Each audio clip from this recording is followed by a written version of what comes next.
Des bruits de bottes ont été enregistrés ce dimanche matin aux environs de 6h30 dans la capitale burkinabé Ouagadougou. Selon plusieurs sources, cette mutinerie n'est pas liée à un coup d'État militaire, mais concerne des revendications.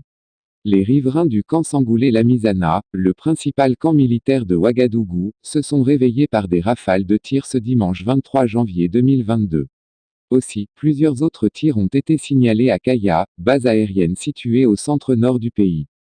Selon le communiqué du gouvernement burkinabé de ce dimanche, ces tirs sont certes effectifs dans ces casernes, mais ils ne sont nullement liés à une quelconque prise de pouvoir de l'armée.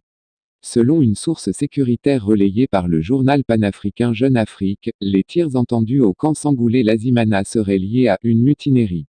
Des soldats mécontents y revendiquent plus de moyens et d'équipements dans la lutte contre le terrorisme. Ensuite, cette source ajoute qu'il est possible que les soldats qui tirent au camp Lamizana aient des liens avec ces personnes arrêtées dans cette affaire de coup d'État contre le président Roch Marc Kabour. Ainsi, depuis 6 heures, les tirs ont continué jusqu'à 8 heures. Serait-il le véritable motif de ces tirs? Qu'est-ce qu'il se trame réellement derrière cette mutinerie? Rappelons qu'une dispersion des manifestants dans la ville de Ouagadougou avait été entreprise par les autorités locales la veille de cette mutinerie.